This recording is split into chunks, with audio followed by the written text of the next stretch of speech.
Hello my dear students, welcome back to the series daily dose of chemistry. इसमें आज का जो concept है वो है hydrogen bonding. Students, hydrogen bonding ये बहुत ही इंपॉर्टेंट कॉन्सेप्ट है जो आपको क्लास 11th में, क्लास 12th में बहुत बार बहुत सारे क्वेश्चंस को आंसर करने में हेल्पफुल हो सकता है। तो चलिए समझते हैं क्या होता है हाइड्रोजन बॉन्डिंग। हाइड्रोजन बॉन्डिंग जैसे इसके नाम में लिखा हुआ है हाइड्रोजन, हाइड्रोजन जो होता है ये इलेक्ट्रोनेगेटिव एलिमेंट्स के साथ में बॉन्ड बनाता है। और ये सभी इलेक्ट्रोनेगेटिव एलिमेंट्स नहीं होते हैं, वो कौन कौन से होते हैं? फ्लोरीन, ऑक्सीजन और नाइट्रोजन। इसको आप याद रख सकते हैं एज अ फॉर्म। तो हम कहेंगे हाइड्रोजन बॉन्डिंग या फिर हाइड्रोजन बॉन्ड ऐसे बॉन्ड होते हैं जो हाइड्रोजन और फ्लोरीन, ऑक्सीजन या फिर नाइट्रोजन के बीच में बनते हैं, उन्हें कहा जाता है हाइड्रोजन बॉन्डिंग। फॉर एग्जाम्पल, जैसे कि मान के चलो ये मेरे पास में एक हाइड्रोजन फ्लोराइड का मॉलिक्यूल है, एक और हाइड्रोजन फ्लोराइड का मॉलिक्यूल है। अब आप देख सकते हो कि फ्लोरीन जो है ये ज्यादा इलेक्ट्रोनेगेटिव होता है और ये ज्यादा इलेक्ट्रोनेगेटिव होने की वजह से इसके ऊपर आता है पार्शियल नेगेटिव चार्ज, इसके ऊपर पार्शियल पॉजिटिव चार्ज होता है, इसके ऊपर पार्शियल नेगेटिव, इसके ऊपर भी पार्शियल पॉजिटिव चार्ज। अब होता क्या है, इन दोनों के बीच में यहां पर एक क्या होता है, फोर्स ऑफ अट्रैक्शन होता है। जो मैंने डॉटेड लाइन से दिखाया है वो एक फोर्स ऑफ अट्रैक्शन है और इसी फोर्स ऑफ अट्रैक्शन को, ये जो डॉटेड लाइन है, इसी फोर्स ऑफ अट्रैक्शन को हम कहते हैं हाइड्रोजन बॉन्ड। तो अगर मुझे डिफाइन करना हो कि व्हाट इज हाइड्रोजन बॉन्ड या फिर हाइड्रोजन बॉन्डिंग का, तो मैं सिंपली कहूंगी कि एक ऐसा बॉन्ड जिसमें हाइड्रोजन बॉन्ड बनाता है फ्लोरीन, ऑक्सीजन और नाइट्रोजन के साथ में। स्टूडेंट्स, इस टॉपिक को ध्यान से समझ लो और जो भी डाउट आता है वो आप मुझे पूछते चलिए, definitely I will clear your doubt. ठीक है, तो ये बन गया आपका हाइड्रोजन बॉन्डिंग और यहाँ पर हमने कुछ एग्जाम्पल देख लिए।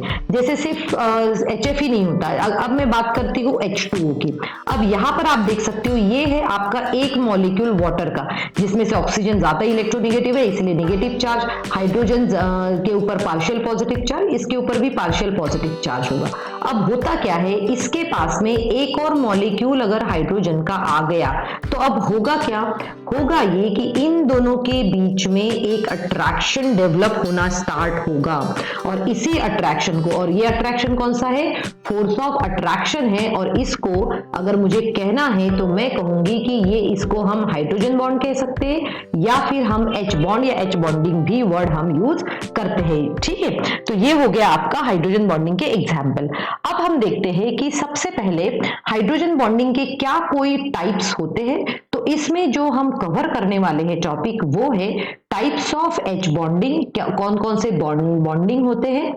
उसके बाद में स्ट्रेंथ ऑफ H बॉन्डिंग, यहाँ पर स्ट्रेंथ क्या क्या होती है इसकी और ये क्या किसी से वीकर रहते या स्ट्रॉन्गर रहते, ये भी पॉइंट हम कवर करेंगे। और तीसरा हम लिखेंगे यहाँ पर कॉन्सिक्वेंसेस ऑफ हाइड्रोजन बॉन्डिंग, या फिर आप इसको सिंपल वर्ड्स में हम ये लिख सकते हैं इफेक्ट्स ऑफ हाइड्रोजन बॉन्डिंग या फिर H बॉन्डिंग। तो ये सभी टॉपिक आज की क्लास में कवर होने वाले हैं, तो आप इस पूरे वीडियो को देखिए बेटा। आप डेफिनेटली इनके जब भी क्वेश्चन आएंगे, चाहे आपका बोर्ड एग्जाम हो, नीट हो या फिर और भी कोई कॉम्पिटेटिव एग्जाम हो, आप उसमें उसके आंसर्स डेफिनेटली दे सकते हैं। तो इस वीडियो को ध्यान से देखना है और जो भी आपने अगर अपने पास कॉपी रखी है तो इसको नोट डाउन भी करते चलिए।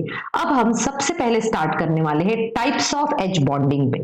ठीक है, अब टाइप्स ऑफ H बॉन्डिंग में जो पहला बॉन्ड जो होता है, जो टाइप होता है इसका, वो होता है इंटरमॉलिक्यूलर H बॉन्डिंग।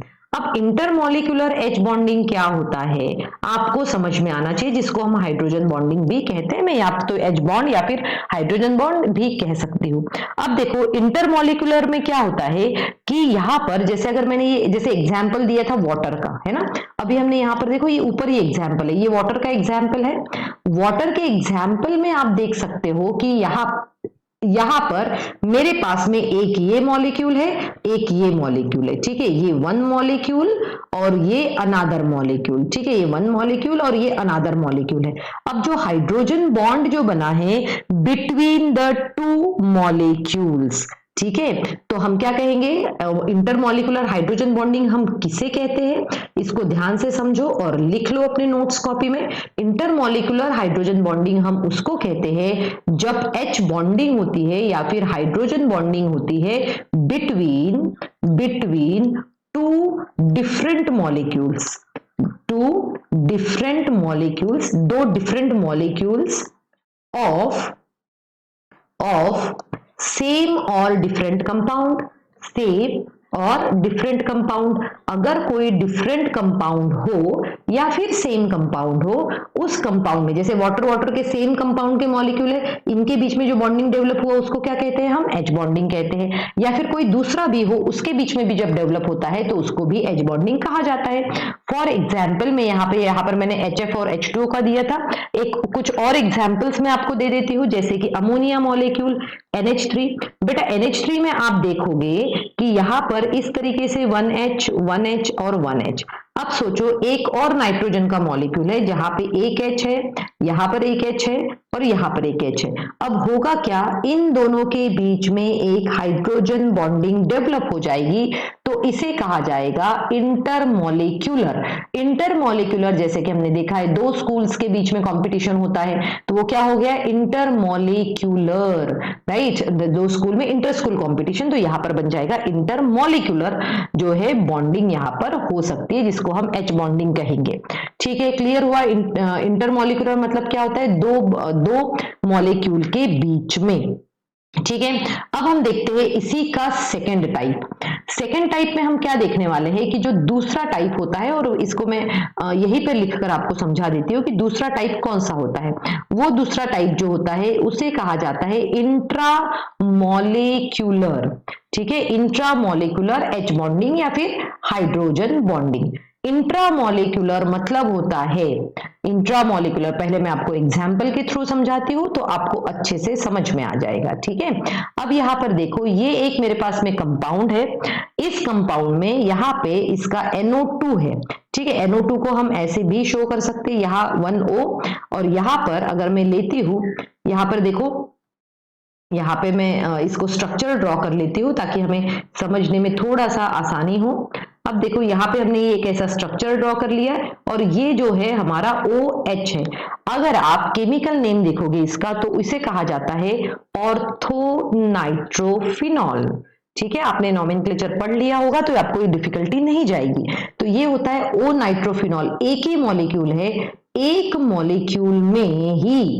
ही मॉलिक्यूल में जब ये आपस में फोर्स ऑफ अट्रैक्शन की वजह से जब बॉन्ड बनता है तब उसको कहा जाता है इंट्रामॉलिक्यूलर। ठीक है, तो हमने कहा यहाँ पर बिटवीन क्या होता है, टू डिफरेंट एटम्स रहते हैं, यहां पर हम कहते हैं विदिन अ मॉलिक्यूल। एक ही मॉलिक्यूल के अंदर जब होता है तब उसको इंट्रामॉलिक्यूलर कहते हैं। एक और एग्जाम्पल हम देख लेते हैं, जैसे अब ये हमारे पास में एक एग्जाम्पल है, इस एग्जाम्पल में मैं यहां पर लिख लेती हूँ, यहाँ OH और ये डबल बॉन्ड O है, इसी के पास में यहाँ पर हमारे पास में एक O और H है। अब ये देख सकते हो ये एक ही मॉलिक्यूल है, इस एक ही मॉलिक्यूल में यहाँ पर बॉन्ड डेवलप हो रहा है, तो ऐसे बॉन्ड को हम वर्ड कौन सा यूज करेंगे, हम यूज करेंगे इंट्रामॉलिक्यूलर। ये इंट्रामॉलिक्यूलर है। ठीक है, क्लियर हुआ, समझ में आया दोनों टाइप का। अब क्या होता है यहाँ पर जब हम क्लास 12th में जाते हैं तो ये वर्ड बहुत बार ही यूटिलाइज होते हैं, इंटरमॉलिक्यूलर, इंट्रामॉलिक्यूलर हाइड्रोजन बॉन्डिंग क्या होती है, हमें समझना पड़ता है कि इस बॉन्डिंग में आइडेंटिफाई करना पड़ता है कि ये इंट्रामॉलिक्यूलर बनाएंगे या फिर इंटरमॉलिक्यूलर हाइड्रोजन बॉन्डिंग बनाएंगे। अब हम नेक्स्ट कॉन्सेप्ट जो देखने वाले हैं वो है स्ट्रेंथ ऑफ बॉन्ड, है ना, strength of H bonding.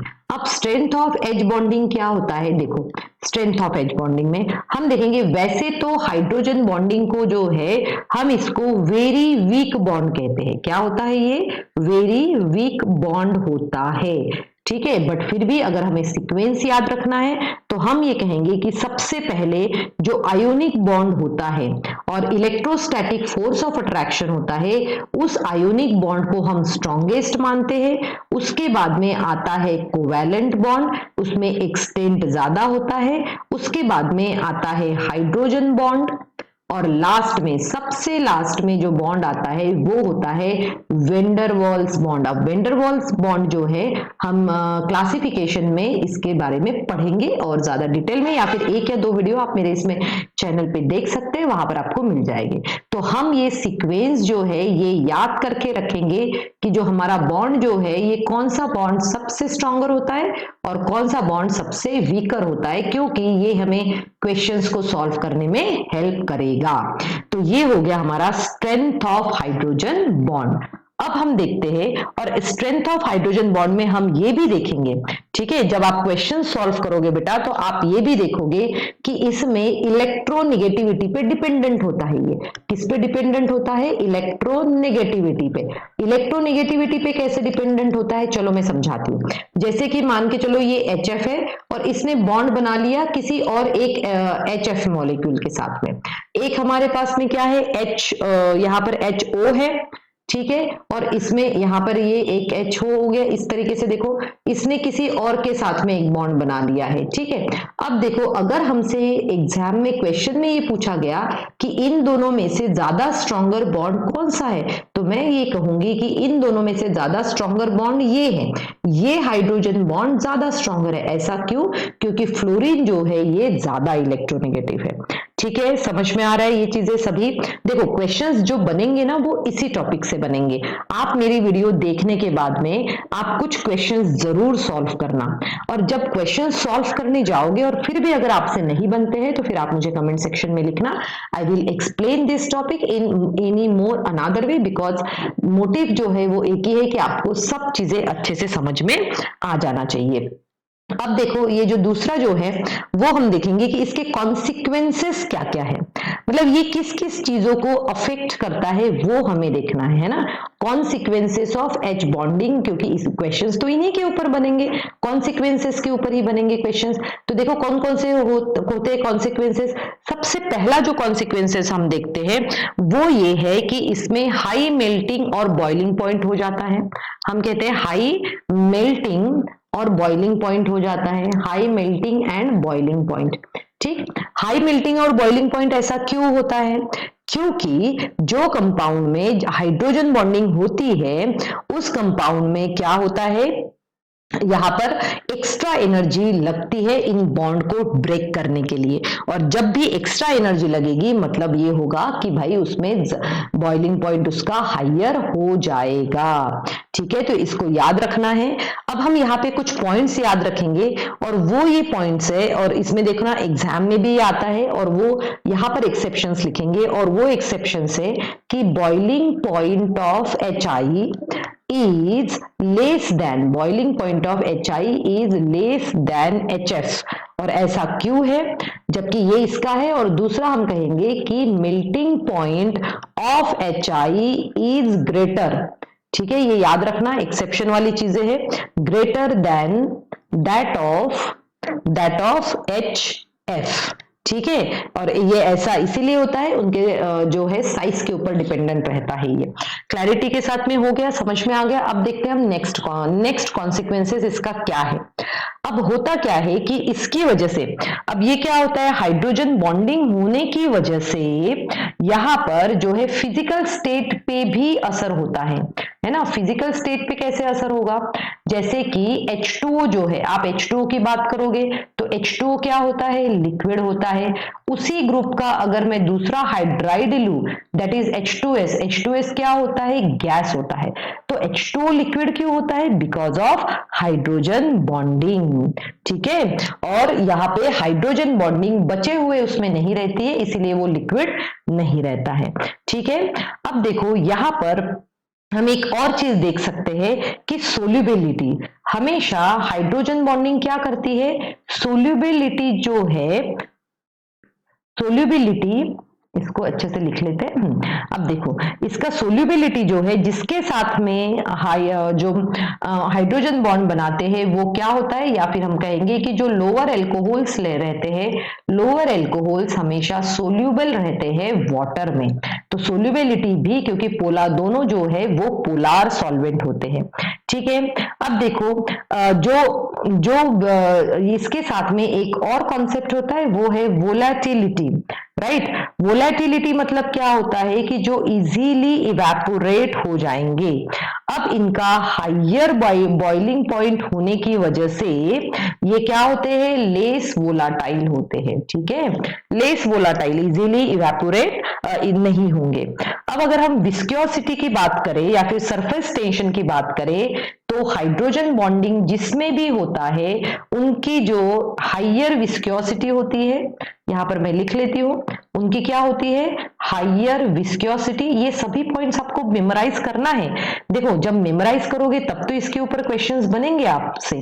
Higher viscosity होता है और हाई जो है इसका सरफेस टेंशन भी होता है। ठीक है, क्योंकि इनका फ्लो जो है थोड़ा सा डिफिकल्ट हो जाता है, क्योंकि ये मॉलिक्यूल्स एसोसिएटेड रहते हैं, इसीलिए इनका फ्लो जो है ये डिफिकल्ट होता है। और देखो इसीलिए हम कहते हैं कि जो आइस जो है, आइस फ्लोट्स ऑन वाटर। ठीक है, आइस फ्लोट ऑन वाटर, ये इसीलिए होता है क्योंकि आइस में जो है हाइड्रोजन बॉन्डिंग डेवलप हो जाती है, वो एक केज लाइक स्ट्रक्चर बनाता है। ठीक है, तो आई होप आपको ये अच्छे से समझ में आ गया होगा। अब हम देखेंगे एक बड़ा इंटरेस्टिंग सी बात कि भाई इस जो है हाइड्रोजन बॉन्डिंग का यूटिलाइज क्या होता है, इसका सिग्निफिकेंस क्या है। भाई आप पढ़ा तो रहे हो बट इसका सिग्निफिकेंस क्या है, तो सिग्निफिकेंस जो है कि जो हमारे बॉडी में वाटर प्रेजेंट होता है ना, water present in plants and animals. ठीक है, water present in plants and animals, ये जो रहता है ये प्रोटीन से अटैच्ड रहता है। प्रोटीन से क्या होता है, ये अटैच्ड रहता है। किसके थ्रू अटैच्ड रहता है, हाइड्रोजन बॉन्डिंग के थ्रू अटैच्ड रहता है। ठीक है, हाइड्रोजन बॉन्डिंग के थ्रू अटैच रहता है।